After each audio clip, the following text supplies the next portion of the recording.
Creo que tendríamos que entender también que no todo es satisfacción. De hecho, dentro de lo que son las terapias contextuales, se trata de compartir mucho esta idea de que el malestar es parte de la vida. Hay tratamientos psicológicos que sí tienen evidencia de funcionar, y que no todas las terapias funcionan de la misma manera, que lo que el psicólogo diga esté basado en ciencia. Porque sí es importante. Lo que venga como intervención va a ser basado en esa explicación. Por tanto, no sé si va a funcionar, no sé a qué vamos a llegar. Yo preferiría que justo la explicación de lo que yo estoy pasando Ujú. sí esté basado en ciencia porque me va a ayudar a entender qué me está pasando y lo que vamos a hacer seguramente va a tener mucha más eficacia. Cuando ya se trata de contenido más serio que tiene que ver con salud, por ejemplo, Ok. sí tendremos que pensar que la persona a la que seguimos o de la que estamos escuchando algún video, algún tipo de información, realmente tenga, digamos que esas credenciales, esa formación. Acá se trata de hacer realmente estudios científicos, estudios clínicos, metaanálisis que puedan mostrar, pues, tal terapia o tal tratamiento se ha visto que es eficaz Ujú. para, por ejemplo, trastornos de la conducta alimentaria. Una persona que comenta, bueno, yo llevo 6 meses o un año en terapia y me siento exactamente igual, sería algo muy, muy, muy raro. Ok. Eh, También puede ser que las personas ni siquiera tienen claro qué se está haciendo en la terapia, sienten que solo van a platicar o a desahogarse y eso desde mi punto de vista también es una red flag. Específicamente el caso de los trastornos de la conducta alimentaria son de los problemas psicológicos con mayor índice de mortalidad. O sea, desafortunadamente aquí las personas sí pueden tener, digamos que un desenlace fatídico.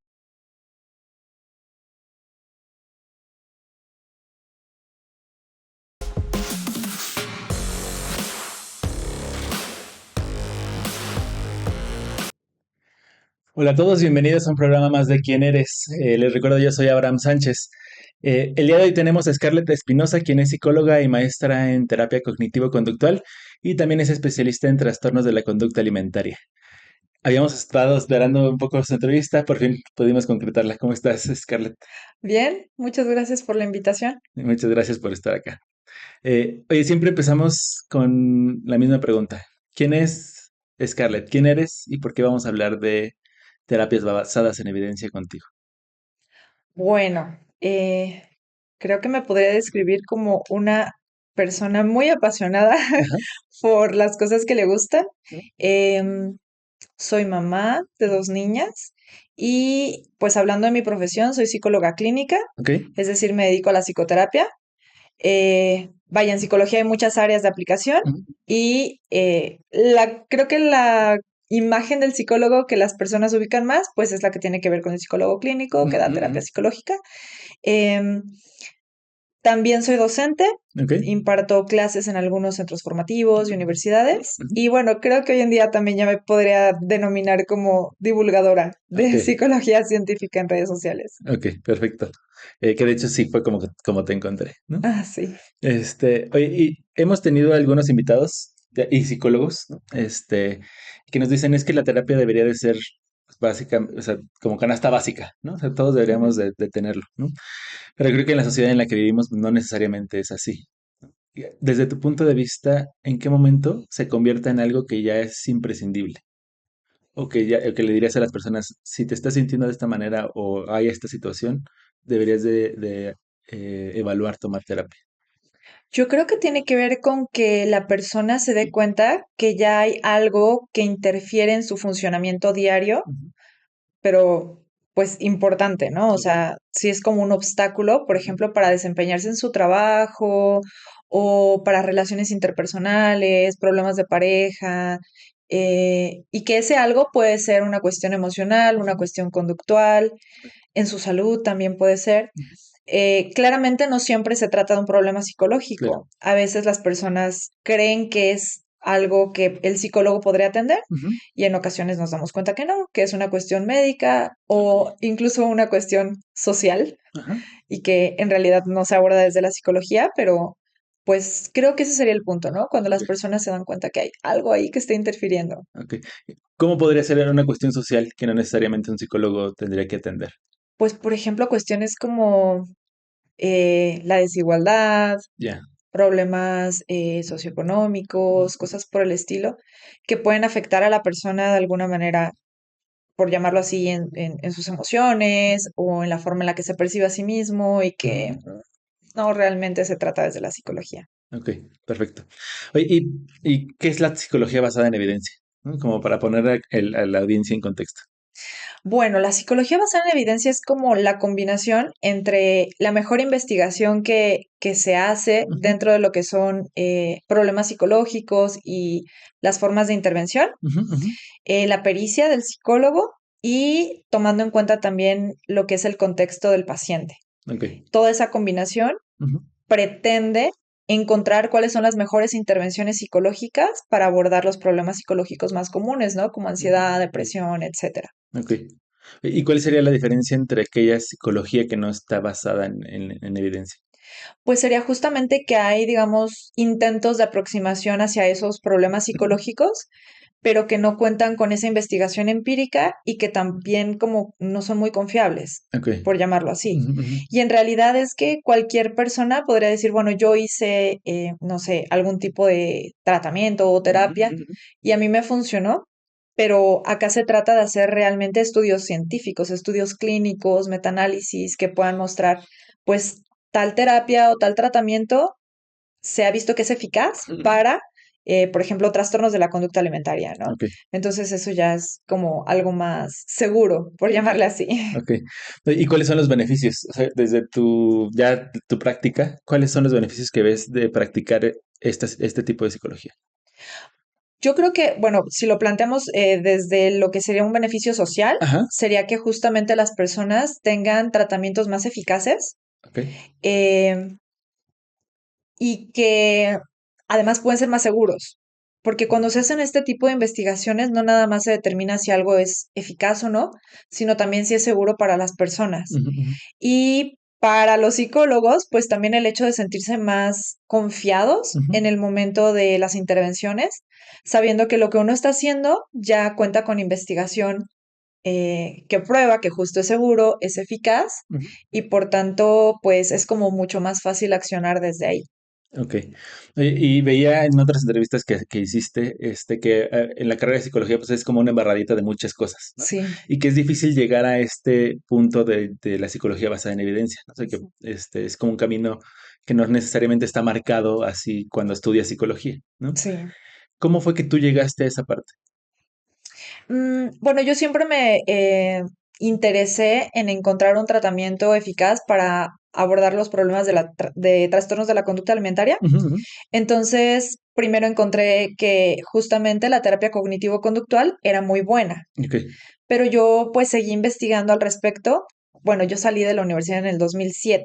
En ese Ok. entonces no había mucha información en internet Ujú, o así como que de fácil acceso ujú. respecto a esto de la psicología basada en evidencia. Con el tiempo fui encontrando algunas cosas y pues me di cuenta que existía la posibilidad de hacer estudios clínicos, etcétera, para saber pues qué era eficaz y qué no. Ujú, ujú. Ok. Y ahorita que me mencionabas la terapia cognitivo-conductual, ¿qué es la terapia cognitivo-conductual? Bueno, pues justamente dentro de lo que es la psicología clínica y que tiene muchas terapias, pero así muchas, muchas, Ujú, muchas, ujú. la terapia cognitivo-conductual es una terapia que, digamos, es la tecnología, o sea, la aplicación clínica ya de conocimiento que proviene de dos teorías, Ok. como su nombre lo indica, de la teoría cognitiva y Ujú. de la teoría conductual. Ajá. Y es una terapia que hasta el día de hoy cuenta con mucha evidencia científica, Ok, porque justo se ha investigado muchísimo ok. cómo es que funciona para las personas, para diversos problemas psicológicos. Ujú, Es como muy objetiva porque va justamente como a puntos específicos en la terapia. A veces vemos en películas o en series que ujú, las personas se ponen en un diván o en un asiento y ujú. empiezan a hablar de todo, ¿no? Acá esta terapia va muy sobre objetivos Ok, y justamente con técnicas e intervenciones que ya cuentan con esa evidencia de eficacia. ok. Y veía que hablaba como de dos, justo de cognitivo y conductual. ¿Nos puedes explicar qué es? O sea, qué es, cómo se aborda los dos elementos. Básicamente, la parte cognitiva Ajá. tiene que ver más con identificar cuáles son algunos pensamientos, creencias que las personas tienen y que ese tipo de interpretaciones de situaciones son las que pueden provocar, digamos que, algún problema psicológico. Ok. Y la parte conductual hace más alusión a lo que tiene que ver con las conductas como tal, Ujú, ujú. que van de la mano en realidad con, pues, los pensamientos o las cogniciones. Ok. Oye, si alguien nos está escuchando y dice, eso que acaba de decir Scarlett me hizo clic, ¿no? Quiero encontrar a alguien que de terapia cognitivo-conductual. ¿Cómo podría encontrar a alguien o cómo podría buscar a alguien? Eso que dices es muy importante, porque hoy en día es muy fácil que las personas digan, yo soy esto, soy Mm, aquello, estudié tal, pero también es muy fácil comprobar que de verdad son expertos o ok. especialistas en lo que dicen ser, Ujú, ¿no? Por ujú. ejemplo, si alguien dice que hace terapia cognitivo-conductual, tendrá que tener alguna formación, ya sea una especialidad o Ok. una maestría Ujú, en ese enfoque de ujú, psicoterapia. ujú. ¿Y cómo hay alguna forma de buscarlo, de probarlo? Pues yo creo que sería justo por los buscadores de internet. Ujú, ujú. En realidad creo que no hay aún una red confiable Ok. para decir, bueno, es aquí, Ujú, ujú, ujú. pero si uno hace una búsqueda en internet, puede encontrar el nombre de la persona. Yo, por ejemplo, les comento mucho en redes que traten de buscar a la persona con la que se van a tratar en esta página de cédulas profesionales de la SEP Ujú, ujú. y ahí pueden corroborar, una, que sea licenciado en psicología, eso es muy Ujú, importante, ujú. y dos, que tenga, por ejemplo, alguna formación de posgrado en ese enfoque de psicoterapia. Ok. Y también, de hecho, como te conocí fue justamente con el contenido que compartías, ¿no? Ujú. Y en algún momento ponías como ciertas señales de alerta o de alarma de psicólogos, ¿no? O sea, o de algunos que practican la psicología y que desde tu perspectiva quizá no es la forma más correcta de hacerlo, ¿no? ¿Hay alguna señal de alarma para alguien que creas que está tomando terapia y que le dijeras esto, es un poquito rojo? O sea, no te estoy diciendo que esté mal, pero hay un poquito rojo desde la perspectiva de la psicología basada en evidencia.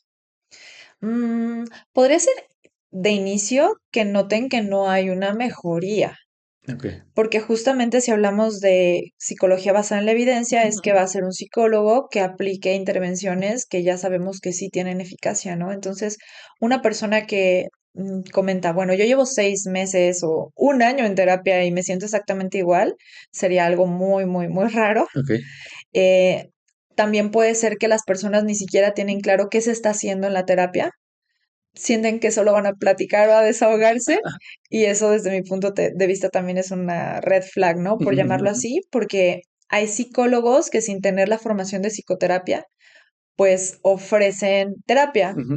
Y pues como lo decíamos, ¿no? La licenciatura en psicología es en realidad muy general, muy amplia, y ya para dedicarse a dar terapia psicológica, pues sí tendrían que tener una formación adicional.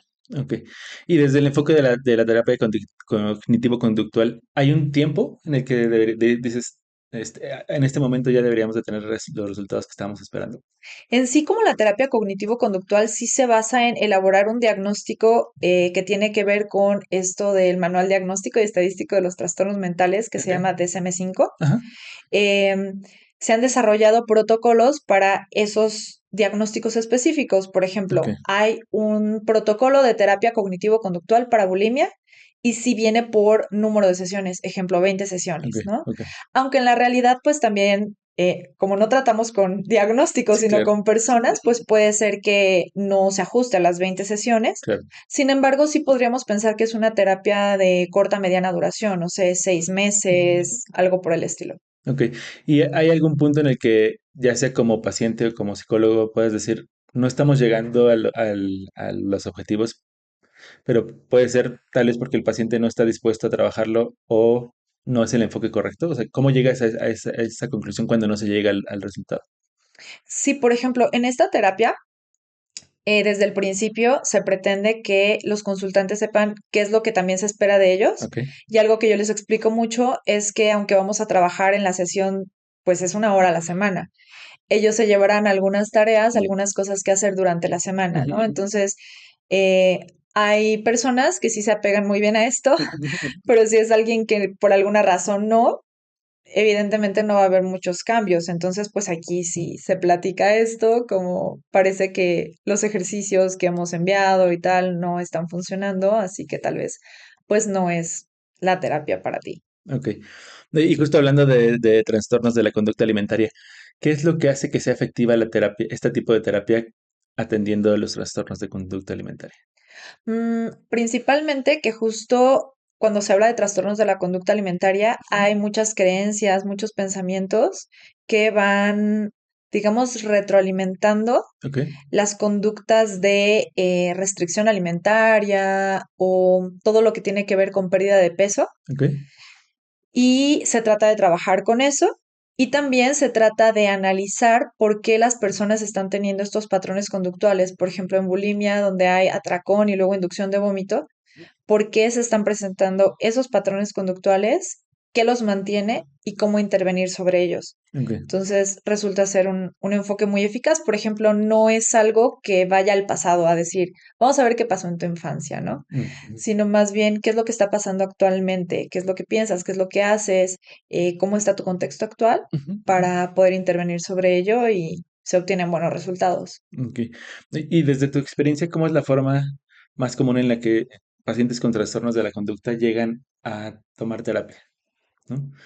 Porque a lo mejor es complicado empezar a hablar de eso. Sí. ¿Cómo llegan los pacientes hoy en día contigo?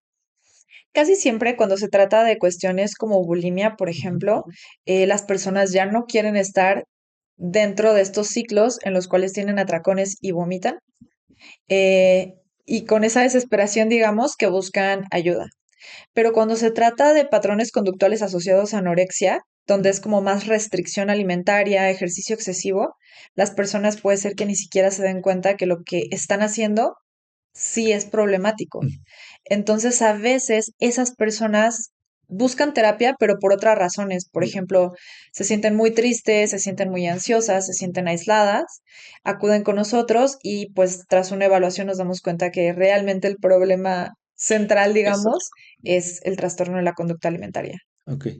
¿Y qué le recomendarías a alguien que a lo mejor en su círculo cercano conoce a alguien que cree que podría tener la creencia de que tiene algún tipo de trastorno y quisiera ayudarlo?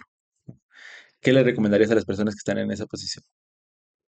Es difícil porque justamente las personas cuando están dentro de estos problemas, Ujú, eh, pueden sentirse como atacadas o señaladas si alguien le dice, oye, lo que estás haciendo no está bien o ujú. te va a hacer daño, ¿no? Em, pero puede ser una aproximación como de, oye, yo no sé si tú sabes, pero hay ayuda psicológica muy eficaz hoy en día y a lo mejor por ahí acercarle un video, un podcast, algo que hable sobre el tema para que la persona se sienta identificada y quizás busque un especialista, pues que sea el indicado. Ok. Y si yo soy la persona, o sea, es decir, a lo mejor no estoy tomando terapia en este momento, pero si yo soy a lo mejor que alguien que puede pensar que tengo un trastorno de la conducta alimentaria. ¿Qué le recomendarías a esa persona? Pues que busque ayuda profesional, que sea con un psicólogo clínico, que tenga la formación específica para tratar este tipo de problemas, porque específicamente el caso de los trastornos de la conducta alimentaria son de los problemas psicológicos con mayor índice de mortalidad. O sea, desafortunadamente aquí las personas sí pueden tener, digamos que un desenlace fatídico, ¿no? Ujú, O sea, ujú. no es nada más como que te vas a sentir peor emocionalmente, es un problema psicológico que termina afectando la salud Ok, tarde o temprano. No sabemos cuándo. Hay veces que pasa un año y las personas no tienen tanta afectación y hay veces que pasan eh, 10 años y tampoco tienen afectación, ¿no? O sea, dependiendo de cada persona, pero sí. es algo que definitivamente va a afectar tanto su salud como su calidad de vida, todo lo que pueden disfrutar. Así es que sí, que acudan a ayuda profesional. Ok. Y ahorita me decías, no, no nos vamos al pasado, ¿no? Para resolverlo. ¿Hay algunos factores que identifiques que son predisponentes a que las personas puedan desarrollar un trastorno? Sí, bueno, como en toda conducta que se presenta en el presente, Ujú, ujú. también le llamamos una historia de aprendizaje, es decir, mm, diversos aprendizajes, Ujú, ujú. situaciones, experiencias que se van teniendo a lo largo de la vida que pueden hacer que uno vaya desarrollando ciertos patrones, Ok. ciertas creencias. Acá en trastornos de la conducta alimentaria hay atención, Ujú. mucha preocupación hacia el peso y la figura. Y evidentemente esto pues viene de algún lugar, ¿no? Claro. Muchas veces es una familia que está muy enfocada en eso, Ujú, ujú, ujú. una mamá que está muy enfocada en pérdida de peso, etcétera. Entonces, pues podría ser todo el contexto de la familia, quizás también algunos hobbies en los que participe. Ujú, ujú. Y bueno, ya si hablamos de puntos más fuertes, hay personas que han pasado por violencia intrafamiliar, Ok. algún tipo de abuso Ujú. y que es también como una forma de manifestarlo. Ok, perfecto. Oye, ¿y cómo decidiste empezar a crear contenido en redes sociales para hacer divulgación? ¿En qué momento decidiste empezar a hacerlo? Fue muy raro porque en realidad no fue algo que me planteara así como, voy a hacer esto. Ajá. En la pandemia yo empecé a ver una de estas aplicaciones de redes sociales por que mis consultantes jóvenes me lo comentaban, ¿no? Que ellos Ujú, ocupaban esa aplicación. Entonces yo entré a ver qué había ahí y me di cuenta que había contenido de todo tipo. Sobre todo me llamó la atención lo que tenía que ver con aparentemente contenido psicológico, ujú, ujú, ujú. en donde compartían información que, lejos de ayudar, pues podía dañar a las personas porque hay información muy errónea, ¿no? Entonces, de ahí surgió como mis ganas por hacer un video para aclarar algo, algo por el estilo, y sin querer funcionó. Digamos que hubo gente que le llamó la atención ese contenido, me empezó a seguir, a preguntar Ujú. y a partir de ahí empecé a hacer videos. En realidad no era algo que tenía como planeado. Ok. Y veía que al principio exponías como esta parte de tu perspectiva de otros enfoques, ¿no? ¿Cuál es tu perspectiva de otros enfoques? Por ejemplo, el psicoanálisis. ¿Qué es desde la Scarlett que hoy ya tiene como toda esta formación? ¿Qué es tu opinión del psicoanálisis? Híjole, es algo muy controversial. En realidad creo que no es tanto como el psicoanálisis, Ajá. sino todo aquello que no cuente con una consistencia teórica respecto a por qué se presenta un problema psicológico. Ujú, Y entonces, ¿cómo debería de abordarse? Pues creo que puede ser confuso para los mismos psicólogos ujú. y puede ser poco útil en el momento de aplicación. Ok. Por ejemplo, volviendo al tema de trastornos de la conducta alimentaria, hay personas que hacen psicoanálisis y que intentan abordar este tipo de problemas y en lugar de ver cómo, digamos, romper estos patrones conductuales que están poniendo en riesgo la vida de la persona, pues se van a analizar, no sé, que la infancia, cosas por el estilo, Ujú, y la persona sigue igual, ¿no? También tiende a ser como un tratamiento muy largo, en donde no hay una aproximación de decir, nos vamos a tardar 6 meses, un año, o sea, puede durar toda la vida incluso, y pues creo que eso hace que sea poco práctico. ok.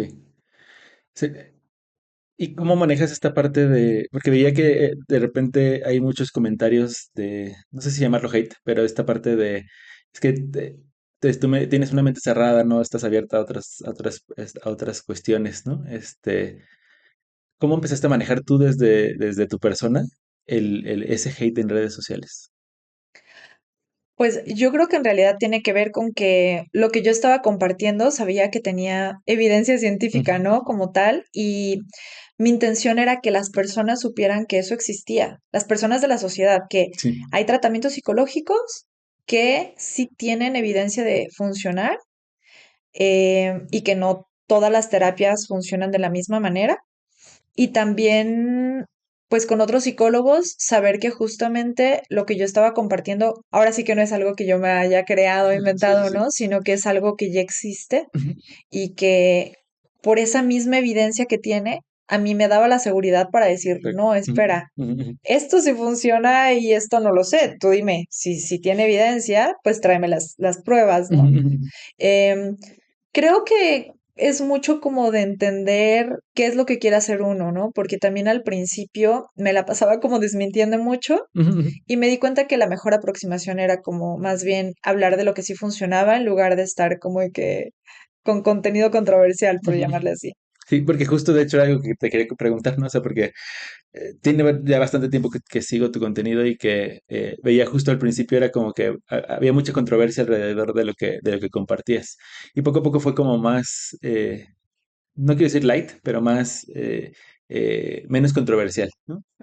¿Eso se debió a algo en específico? ¿O eso es justo esto que me comentaste? Creo que por un lado, ahora sí que yo analizando mi propia conducta, me dejé llevar por la forma en la que funcionan las redes sociales, ¿no? Claro. Por ejemplo, específicamente en lo que es TikTok, hay una dinámica muy curiosa que es, por ejemplo, uno habla de un tema y si llegan personas que han escuchado algo distinto a ese tema, Ujú, ujú. llegan a etiquetar a otro creador, ¿no? Ya, Entonces de ahí puede surgir como esta conversación, digamos, o estos debates por medio de videos, eh, pero también es muy desgastante.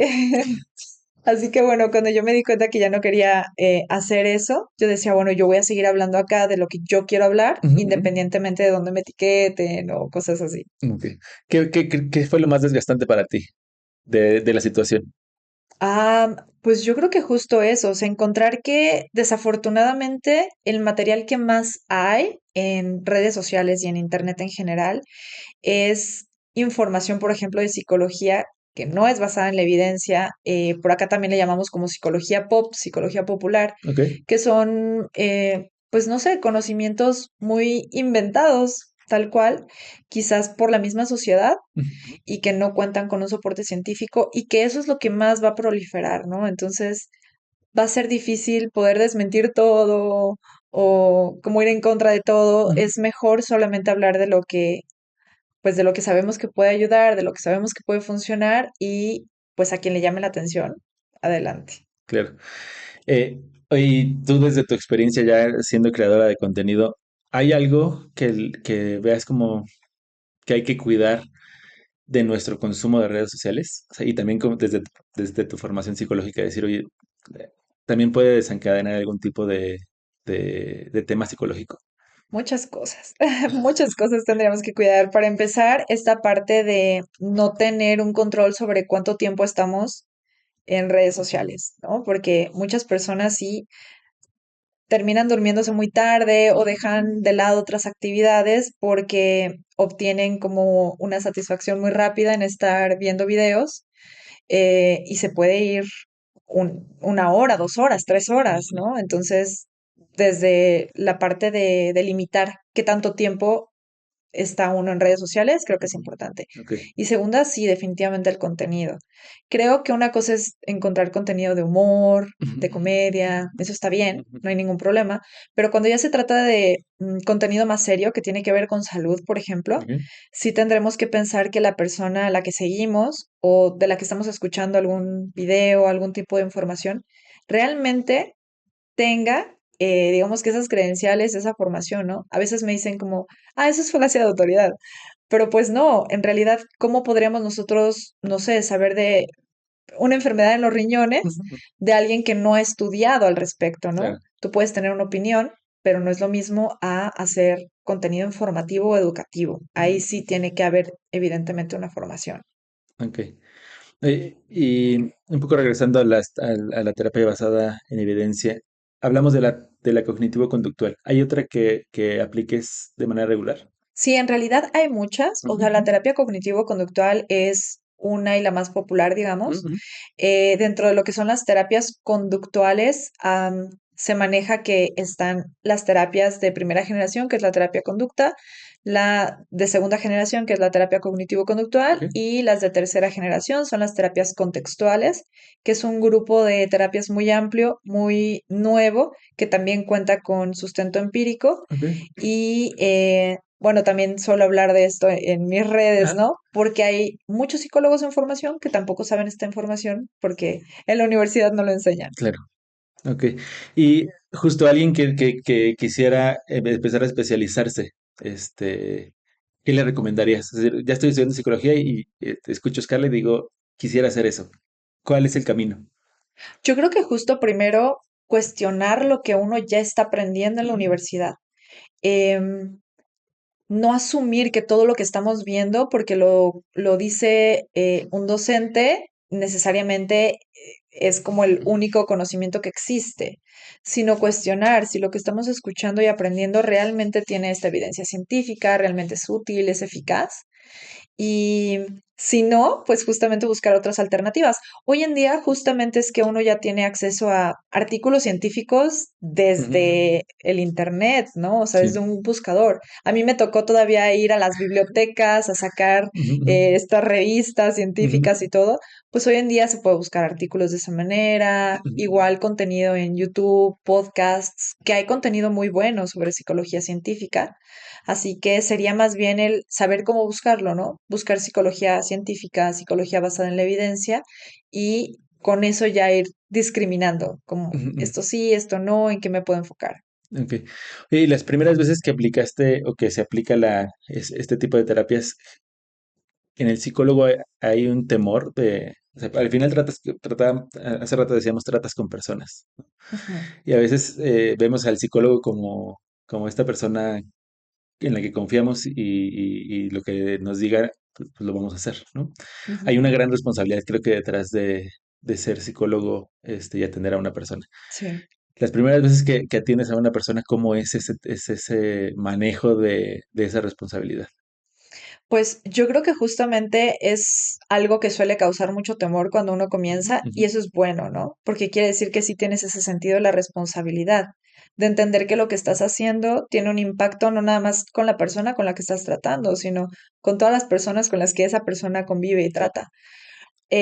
Pero justamente algo que a mí como psicóloga me dio mucha más seguridad fue encontrar estas terapias.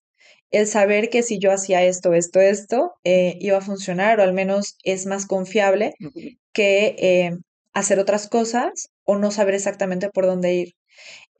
A mí en la universidad no me tocó que me dijeran, cuando tú salgas de aquí tienes que hacer una formación como psicoterapeuta. En ese entonces no se hablaba aún de ujú. eso, ahora ya se habla más de eso, pero creo que eso sí también lo tenemos que tener muy claro, ¿no? O sea, lo que aprendes en la licenciatura no te forma como psicoterapeuta, por tanto, si tú estás frente a una persona no vas a saber qué hacer. Ok, Sí hay que tener una formación y eso va a dar mucha seguridad. ok. Justo le preguntaba porque para saber si esta parte de que la terapia esté basada en evidencia te da como mucha más certeza en el momento de que trabajas con un paciente. ¿No? Sí, sí, totalmente. Ok. eh, ¿Hay algo en específico que le recomendarías a los pacientes de revisar o sea, ya estoy tomando terapia, ¿no? Ujú. ¿Hay algo que tenga que revisar para ver si mi terapeuta me está llevando por el camino al que yo quisiera llegar? Ujú. Pues yo creo que justamente, bueno, inicialmente, Ujú, ujú, aunque si ya están en terapia, igual lo pueden checar, es sí verificar que estén con alguien capacitado para eso.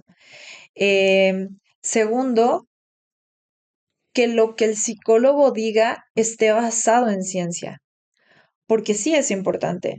Es como si uno va al médico tratando de entender por qué, no sé, tengo dolores de cabeza frecuentes y él me da una explicación que para él es válida, pero que no está basada en ciencia, ¿no? Por ejemplo, no, pues yo creo que tú tienes un problema con tus ancestros ujú, y si él me da esa explicación, quiere decir que lo que venga como intervención va a ser basado en esa explicación.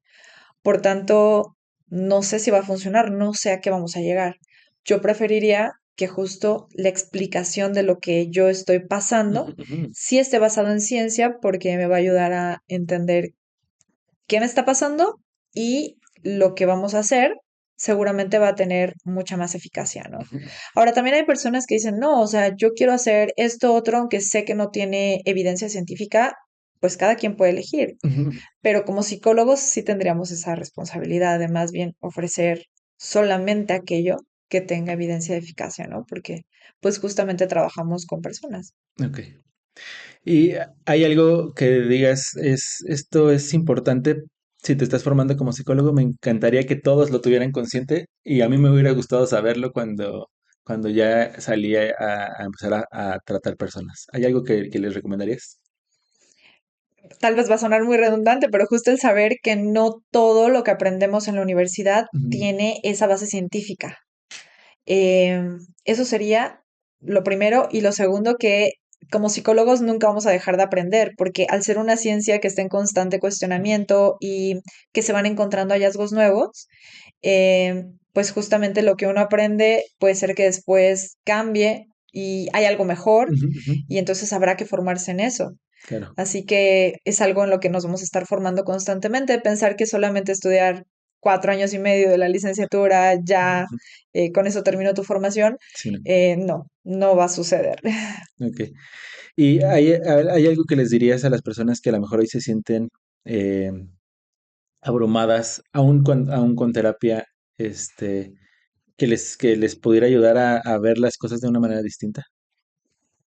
Es decir, eh, a veces vemos como esta parte, como la terapia, como esta fórmula mágica, ¿no? Ujú. Pero muchas veces nos olvidamos que pues al final la vida sigue sucediendo. Y no porque estemos tomando terapia, quiere decir que no van a seguir pasando cosas que nos generen conflicto en nuestra vida, ¿no? ¿Hay algo que les dirías para hacerles cambiar esta visión? Creo que tendríamos que entender también que no todo es satisfacción. Mm, De hecho, dentro de lo que son las terapias contextuales, se trata de compartir mucho esta idea de que el malestar es parte de la vida. De pronto, desafortunadamente, también se ha patologizado todas las experiencias que tenemos, ¿no? Que es una de las críticas que se le hacen al modelo biomédico, de decir, vamos a diagnosticar todo, todo es un problema, todo tiene que mm, tener algún tipo de tratamiento. ya, Y hay cuestiones que son muy normales, ¿no? mm, Por ejemplo, alguien que termina con su pareja, es evidente que se va a sentir mal. claro. No podremos esperar que se sienta bien. Ujú, ujú, Y ahí a lo mejor ni siquiera necesita una intervención psicológica porque está pasando por un proceso normal de pérdida. Así que creo que de entrada hay que aceptar y entender que la vida no es felicidad como nos lo han enseñado, ¿no? ujú, Realmente creo que mucho del marketing en la sociedad es evita el malestar, evita estar mal. Si estás sí, sí, mal, sí. te vendo algo para que estés bien.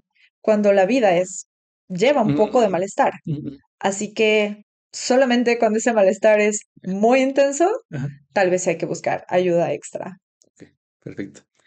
Estamos prácticamente cerrando nada más, siempre antes de cerrar la entrevista. Me gusta volver a preguntar quién eres. Y quizá ahora es más un punto más personal. ¿Quién eres? ¿Quién es Scarlett?